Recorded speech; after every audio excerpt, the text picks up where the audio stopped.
Assalamualaikum warahmatullahi wabarakatuh. Alhamdulillahilladzi farada alaina syiyam wa hatha alaina fi lailatil mubarakatil qiyam. Asyhadu an la ilaha illallah wahdahu la syarikalah wa asyhadu anna Muhammadan abduhu wa rasuluh. Allahumma fasalli wa sallim ala sayyidina Muhammadin wa ala ali sayyidina Muhammad. Amma ba'd, faya ibadallah ittaqullaha haqqa tuqatih wa la tamutunna illa wa antum muslimun. Para pendengar di mana saja berada, kaum muslimin dan muslimat yang dimuliakan Allah Subhanahu wa ta'ala, marilah kita senantiasa memanjatkan puji dan syukur kehadirat Allah Subhanahu wa ta'ala atas segala karunia, nikmat dan kasih sayangnya yang dilimpahkan kepada kita semua, yang kita anggap bulan suci Ramadan ini sebagai tamu agung, tamu yang mulia dan tamu besar yang tentu saja harus dihormati dan harus kita sambut dengan penuh gegap gempita, penuh kebahagiaan. Sebagai seorang mukmin, tentu kedatangan bulan suci Ramadan ini membawa kabar gembira, membawa tabsyir yang luar biasa untuk disambut dengan penuh kegembiraan. Bagaimana sikap seorang muslim atau mukmin ketika menyambut bulan suci Ramadan? Yang pertama, hendaknya kita mempersiapkan diri dengan ilmu pengetahuan agama, wabil khusus ilmu yang berkaitan dengan kegiatan-kegiatan Ramadan, ibadah Ramadan, terutama masalah fikih ibadah. Ya. Tentu saja agar ibadah puasa Ramadan kita itu berjalan dengan baik, maka kita harus banyak mempelajari ilmu tentang ibadah atau puasa. Apa saja syarat dan rukun dari puasa, kemudian hal-hal yang membatalkan puasa, itu diatur dalam kitab fikih.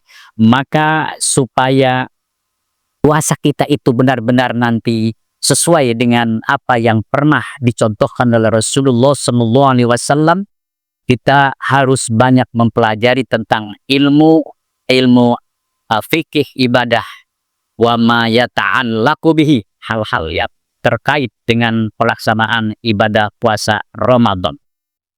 Kemudian yang kedua adalah persiapan mental spiritual, bahwa kedatangan bulan Ramadan ini hendaknya umat Islam, orang-orang mukmin, kita sambut dengan rasa ikhlas, dengan rasa lega dan senang hati, karena di bulan Ramadan itu adalah umat Islam diwajibkan untuk melaksanakan ibadah puasa 1 bulan penuh, yang di dalamnya akan mendapatkan sejumlah manfaat, hikmah, dan faedah.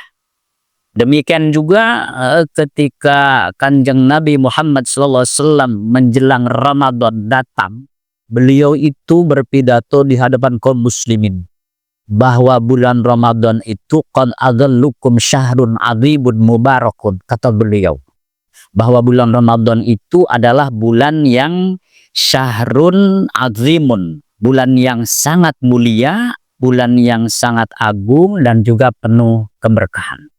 Kenapa? Karena di dalamnya, di bulan Ramadan itu adalah pada saat diturunkannya kitab suci Al-Quran, wahyu Allah yang pertama di bulan Ramadan itu. Dan seperti kita maklumi bersama bahwa Al-Quran adalah merupakan hudal linnas, petunjuk bagi semua manusia. Manakala manusia mempedomani Al-Quran sebagai way of life of the Muslim ini, maka mereka akan selamat. Insya Allah kehidupannya bahagia, sejahtera, lahir dan batin, dunia dan akhirat. Di samping Al-Quran juga turun pada bulan Ramadan. Di bulan Ramadan juga ada satu malam yang sangat teristimewa, yang tidak pernah terjadi baik pada zaman dahulu, zaman nabi-nabi yang dahulu, maupun juga pada periode-periode sebelumnya, yaitu turunnya malam Lailatul Qadar.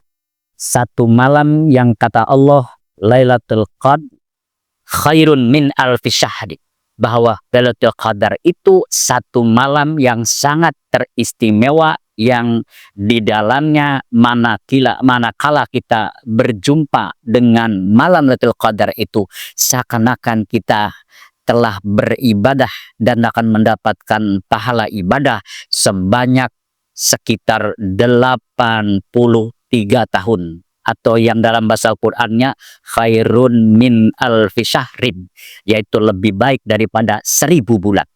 1000 bulan kalau dihitung tahunnya sekitar 83 tahun takriban, atau kurang lebih. Kemudian yang berikutnya, kita sebagai mukmin dalam menghadapi bulan suci Ramadan yang sebentar lagi akan tiba, biasanya Nabi itu sejak bulan Rajab menganjurkan untuk melakukan ibadah sunnah. Ibadah sunnah atau puasa sunnah maksudnya. Seperti puasa Rajab, kemudian puasa di bulan Sya'ban. Paling tidak di hari Senin dan Kamis serta Ayyamil Bid. Tanggal 12, 13, 14, atau sampai 15. Nah, itu puasa yang sering dilakukan oleh Kanjeng Nabi Muhammad SAW dan para sahabatnya. Nah, para pemirsa yang dimuliakan Allah Subhanahu wa Ta'ala, yang kemudian berikutnya adalah dianjurkan oleh Nabi kita ini agar selalu memperbanyak doa. Para sahabat itu sekitar 6 bulan sebelum bulan Ramadan datang, mereka terus melantunkan doa-doa dari bulan Rajab, bahkan sebelumnya, agar di bulan Rajab, di bulan Sya'ban diberikan keberkahan. Dan disampaikan umurnya itu nyambung sampai kepada bulan Ramadan. Doa itu sering dibaca dan kita hafal. Allahumma barik lana fi Rajaba wa Sya'bana wa balligh Ramadana wa hassil maqasidana. Ya Allah, sampai berkatilah kami ini di bulan Rajab ini, kemudian bulan Sya'ban, dan sampaikan umur kami pada bulan Ramadan, serta seluruh cita-cita kami Engkau hasilkan, Engkau respon. Nah, itu doa yang biasa dilantunkan oleh para sahabat Nabi 6 bulan sebelum datangnya bulan Ramadan. Kemudian yang kelima, menjelang bulan Ramadan ini hendaknya kata Nabi memperbanyak silaturahim. Ya, silaturahim dengan keluarga, dengan guru kita, dengan teman sejawat, dan tetangga-tetangga kita. Silaturahim, ziarah-ziarah sampai ke kuburan. Orang bilang biasa nyekar atau ziarah ke kuburan dalam rangka silaturahim dengan nenek moyang kita, keluarga kita yang sudah wafat. Dan itu dianjurkan oleh Nabi Muhammad SAW. Sekaligus mengingatkan kita dalam ziarah kubur itu bahwa kita nanti satu saat akan dikubur, masuk liang lahat seperti orang yang kita ziarahi saat ini, hari ini. Nah, itu. Oleh karena itu, ada sebuah kebiasaan bagi ibu-ibu itu menjelang Ramadan biasanya melakukan bersih-bersih fisik, terutama keramas-keramas. Kalau dulu itu ibu-ibu itu membakar batang padi, namanya merang, kalau bahasa Banten itu merang. Kemudian dibakar sampai menjadi arang, kemudian dimasukkan ke kuali atau mungkin panci, diaduk dengan air, kemudian menjadi keramas rambut ibu-ibu itu. Kalau dulu kan belum ada semacam sampo kelir dan macam-macamnya. Kalau sekarang sudah banyak itu.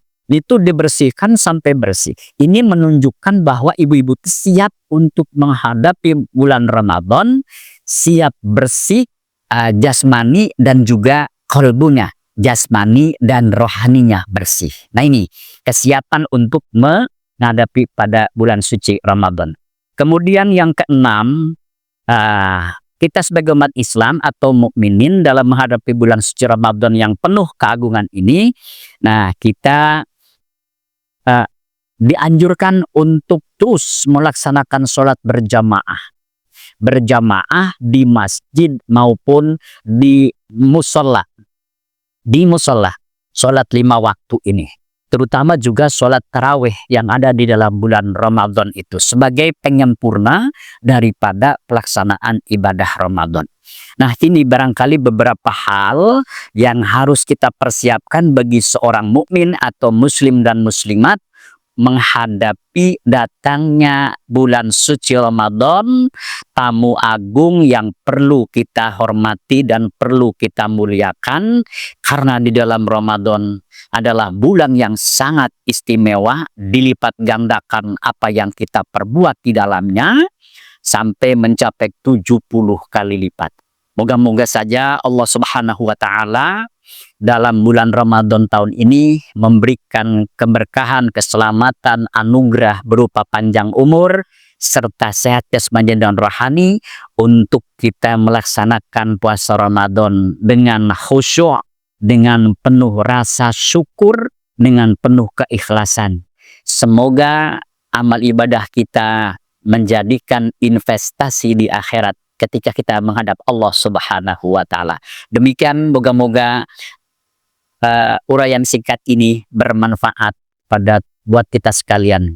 Billahi taufiq wal hidayah. Assalamualaikum warahmatullahi wabarakatuh.